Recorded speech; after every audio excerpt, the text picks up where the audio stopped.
কেমন আছেন সবাই? আশা করি যে যেখান থেকে আমার এই এপিসোডটি দেখছেন সবাই অনেক ভালো এবং সুস্থ আছেন। আমি নাহিদ, ইউএসএ বাংলাদেশি লাইফস্টাইল থেকে আপনাদের সবাইকে স্বাগত জানিয়ে শুরু করছি নতুন আরও একটি এপিসোড। আজ এখানে রবিবার। সকালে আমরা আমাদের স্টোরে এসেছিলাম, তখনও তুষারপাত শুরু হয়নি, কিন্তু গত কয়েকদিন ধরেই আবহাওয়ার সতর্কবার্তায় বলা হচ্ছিল আমেরিকার অনেকগুলো স্টেটে ভারী তুষারঝড় হতে যাচ্ছে, আর আমাদের স্টেটও তার মধ্যে পড়ে।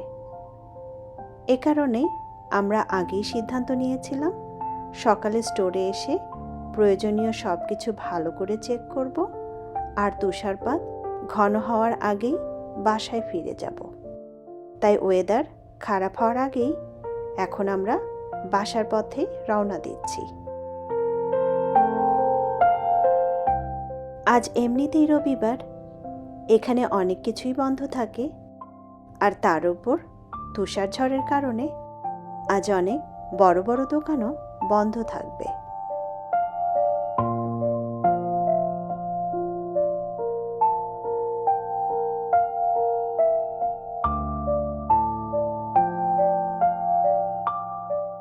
আসলে এত ঘন তুষারে গাড়ি চালানোর অভিজ্ঞতা আমাদের খুব একটা নেই, তাই ভেতরে ভেতরে আমাদের সবারই একটু ভয়ও কাজ করছিল। তবুও সবার নিরাপত্তাই সবচেয়ে গুরুত্বপূর্ণ, আর এই ভেবেই আমরা একটু আগে ভাগেই বাসায় ফিরে এসেছি।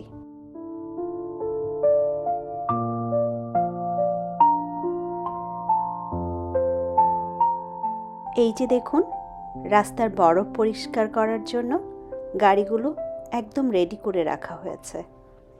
এতেই বোঝা যাচ্ছে পরিস্থিতিটা কতটা সিরিয়াস হতে পারে।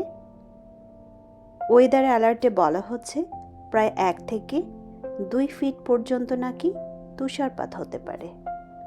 আর সবচেয়ে চিন্তার কথা, এই তুষারপাত নাকি টানা প্রায় 2 দিন ধরে চলতে পারে। খবরটা শুনে সত্যি একটু ভয় তো পাচ্ছি, কিন্তু আবার এমন বরফ পড়া দেখলেই মনের ভেতর কোথাও একটা অদ্ভুত ভালো লাগাও কাজ করে। ভয় আর মুগ্ধতা দুটোই যেন একসাথে। প্রকৃতির এই রূপটা যতটা শক্ত ততটাই যেন সুন্দর।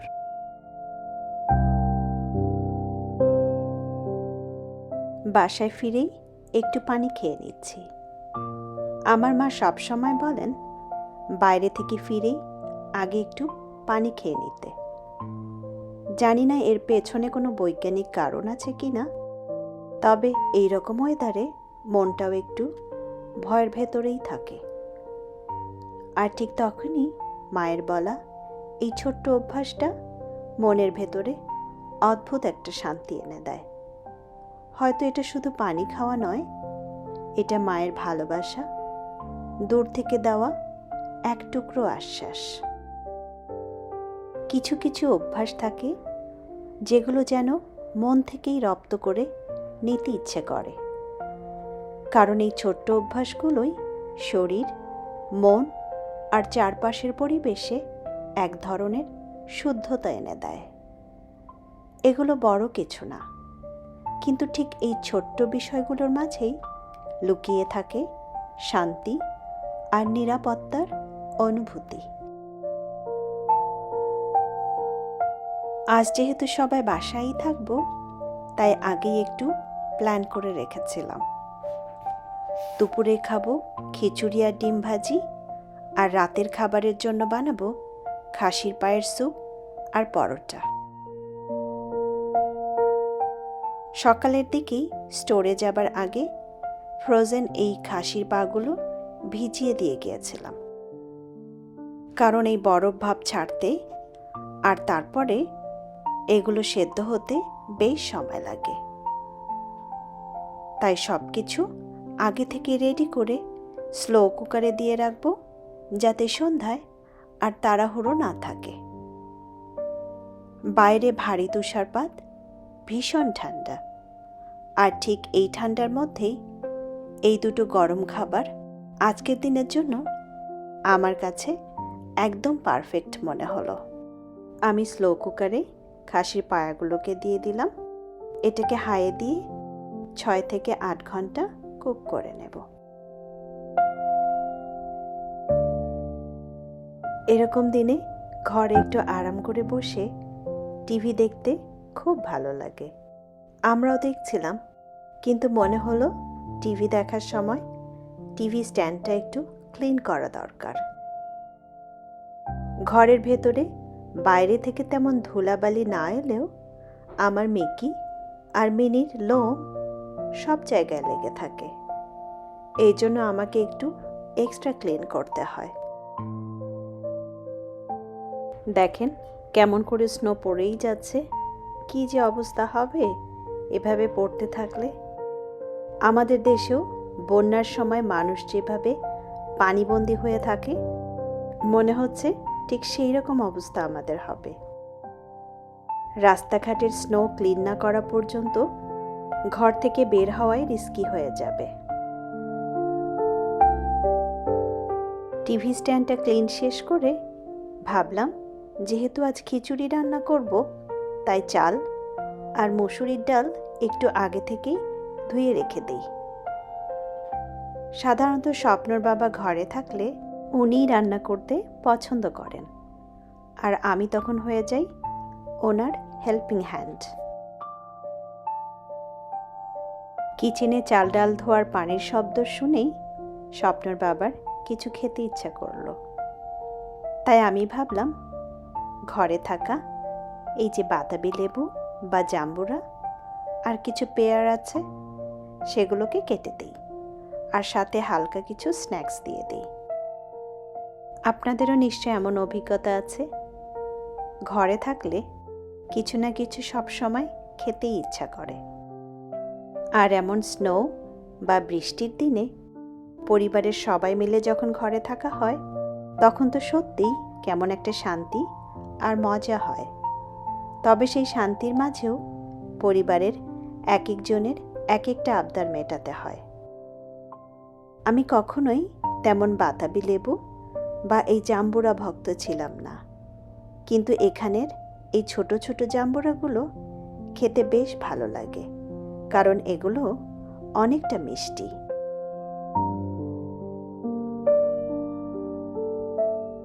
মিকি আর মিনিও আমাদের সাথে টিফিন করে নিল। আর এরপর এই যে দেখেন মিনি কেমন খেলায় মেতে উঠেছে, আর মিকি সব সময়ের মতোই চেয়ে চেয়ে মিকির খেলা দেখছে। আমরা সবাই যেদিন ঘরে থাকি, মিকি আর মিনিও যে খুব খুশি হয়, সেটা আমরা ওদেরকে দেখলেই অনুভব করতে পারি। ঘরের এই ছোট ছোট খুশির মুহূর্তগুলোই বাইরে শত ঝড়ঝঞ্ঝার মধ্যেও মনে সাহস যোগায়। বেলা যতই বাড়ছে, তুষারপাতের সঙ্গে সঙ্গে বাতাসের জোরও যেন বাড়ছে। আর এই কারণেই অনেকগুলো স্টেটে আগে থেকেই জরুরি অবস্থা ঘোষণা করা হয়েছে। ঘরে বেশ কয়েক রকমের সবজি আছে, তাই আজ সবজি খিচুড়ি রান্না করব। এই জন্য এখন এক এক করে সবজিগুলো কেটে নিচ্ছি। গত রাতে মার্কেট বাস্কেটে গিয়েছিলাম আমাদের স্টোরের জন্য কিছু জিনিস কিনতে, আর আমাদের ঘরের জন্য রসুন, ধনেপাতা আর কাঁচামরিচ আনতে। কিন্তু গিয়ে দেখি বেশিরভাগ আইল প্রায় ফাঁকা। মানুষের উপচে পড়া ভিড় আর যেভাবে সবাই কেনাকাটা করছিল, তাতেই বুঝে গেলাম পরিস্থিতি কতটা সিরিয়াস। রসুন, ধনেপাতা, কাঁচামরিচ কোনোটাই আর পেলাম না। তবে এখানে এক ধরনের মরিচ পাওয়া যায় যেটাকে বলে হালাপেনিও। ওগুলোতে কিন্তু বেশ ঝাল। তাই হালাপেনিও ভেবে কিছু মরিচ নিয়ে আসলাম। আনার পরে দেখলাম এটা অন্য জাতের, তাতে একদমই ঝাল নেই। তবুও যা আছে তাই দিয়েই রান্না করতে হবে। চাইলেও কোনোভাবেই বাইরে বের হওয়া উচিত হবে না। আমেরিকায় এমন অবস্থা আমরা আগেও দেখেছিলাম, ঠিক করোনা শুরু হওয়ার আগের সময়টায়। দোকানপাটে জিনিসপত্র প্রায় শূন্য, অনলাইনেও কিছু পাওয়া যাচ্ছিল না। কি যে ভয়ঙ্কর অবস্থা দেখেছিল পুরো বিশ্ব, এখনো মনে হলে গা শিউরে ওঠে। কাল যখন মার্কেট বাস্কেটে গিয়েছিলাম, সেই সময়টার কথা মনে পড়ছিল। মানুষের ভিড়, তাক ফাঁকা, জরুরি জিনিসের অভাব, সব কিছু যেন সেই দিনগুলোর কথা মনে করিয়ে দিচ্ছিল। এদিকে কথা বলতে বলতে স্বপ্নর বাবার খিচুড়ি রান্নাও প্রায় শেষ হয়ে এলো। আমাদের চেনা সব মশলাগুলো ভালো করে কষিয়ে নিয়ে তারপর তাতে চাল আর ডাল দিয়ে কিছুক্ষণ ভেজে নিয়েছে, আর তারপর দিয়েছে কেটে রাখা সবজিগুলো। সেগুলোকেও আর একটু ভেজে নিয়ে গরম পানি দিয়ে দিয়েছে। প্রেসার কুকারে এখন খিচুড়িটা হতে থাক নিজের মতো। আর এখন স্বপ্নর বাবা এদিকে ডিমগুলো ভেজে নিচ্ছে, আর আমি অন্যদিকে স্লো কুকারের ঢাকনাটা খুলে একটু চেক করে নেই খাসির পায়াগুলো যে রান্না বসিয়ে রেখেছিলাম সেগুলোর কি অবস্থা। দেখে মনে হচ্ছে হাফ ডান হয়ে গেছে। আরও প্রায় 4-5 ঘন্টা এভাবে রেখে দিতে হবে। ঘরে রান্নার গন্ধ, বাইরে তুষার ঝড়, আর ভেতরে সবাই যার যার কাজে ব্যস্ত। এই মুহূর্তগুলোই যেন দিনের সব ক্লান্তি, ভয়, দুশ্চিন্তাকে ভুলিয়ে দিতে যথেষ্ট। এই যে আমাদের খিচুড়ি রান্না শেষ, এখন আমাদের খাওয়ার পালা। আজ একটু দেরিতেই দুপুরের খাবার খেতে বসছি। আসলে এর মধ্যেই টুকটাক অনেক কিছুই খেয়ে ফেলেছি, তাই খুব একটা খিদেও পায়নি। তবুও গরম গরম খিচুড়ি আর ডিম ভাজির গন্ধে মনটা আপনাতেই টেবিলের দিকে টেনে নিয়ে আসছিল। খাওয়া শেষ করে একটু বিশ্রাম নিচ্ছিলাম, এমন সময় চারিদিকে স্নো ক্লিনিংয়ের শব্দ কানে আসতে লাগলো। তাই আর ঘরে বসে থাকতে পারলাম না। আমরাও সবাই বের হয়ে পড়লাম পরিষ্কার করতে। যদিও জানি এভাবেই সারা রাত ধরে স্নো পড়বে, তবুও এই স্নোটা এখন বেশ নরম, একদম সাদা পাউডার আর তুলোর মতো। তাই যতটা পারছি সবাই মিলে এখনই পরিষ্কার করে নিচ্ছি, যাতে কাল সকালে অন্তত একটু কষ্ট কম হয়। নিজের বাড়ি মানে এই একটা অসুবিধা, এইসব কাজ নিজেদেরই করতে হয়। লোক দিয়ে করানো যায় ঠিকই, কিন্তু তাদের দিতে হয় প্রতি ঘন্টায় প্রায় 30 থেকে $100। হয়তো ভাববেন এত পার্থক্য কেন? কারণ কাজের ধরন, সময় আর পরিস্থিতির উপরেই সবটা নির্ভর করে। হালকা স্নো হলে বা কম সময়ের কাজ হলে রেট কম, কিন্তু যদি ভারী তুষারপাত হয়, রাত বা ভোরে ডাকতে হয় বা এমার্জেন্সি সিচুয়েশন হয়, তাহলে রেট একেবারে বেড়ে যায়। আর তুষার ঝড়ের দিনে লোকের চাহিদা থাকে অনেক বেশি, কিন্তু কাজ করার মানুষ থাকে কম। এই ডিমান্ড আর সাপ্লাইয়ের কারণেই কখনো কখনো রেট $100 পর্যন্তও চলে যেতে পারে। বাংলাদেশি টাকায় হিসাব করলে প্রতি ঘন্টায় একজন লোককে দিতে হয় প্রায় 3000 থেকে 10,000 টাকা। এই কারণেই সাধারণত নিজেরাই এই কাজগুলো করে নেয়। খাসির পায়ের স্যুপটাও পুরোপুরি সিদ্ধ হয়ে গিয়েছে। এখন এর মধ্যে দিয়ে দিয়েছি অল্প পরিমাণ টেস্টিং সল্ট, আগে থেকে ভেজে রাখা পেঁয়াজ আর গরম মশলার গুঁড়া। এইসব দিয়ে আরও 15 থেকে 20 মিনিট লো হিটে রেখে দিলাম, যাতে মশলাগুলো ভালোভাবে পায়াগুলোর সাথে মিশে যায়। বিদেশের জীবন দূর থেকে যতটা আকর্ষণীয় মনে হয়, কিছু কিছু অবস্থায় ততটাই কষ্টের। কিন্তু এই কষ্টের মাঝেই ধীরে ধীরে নিজের শক্তি আর স্বাবলম্বী হয়ে ওঠার গল্পটা তৈরি হয়। আর এমন সময়েই পরিবারের সবাই একসাথে হাতে হাত ধরে চলার ভূমিকাটা যে কতটা জরুরি সেটা আরও বেশি করে বুঝতে পারি। খাসির পায়ের স্যুপটাও এখন একদম সার্ভ করার মতোই রেডি হয়ে গেছে।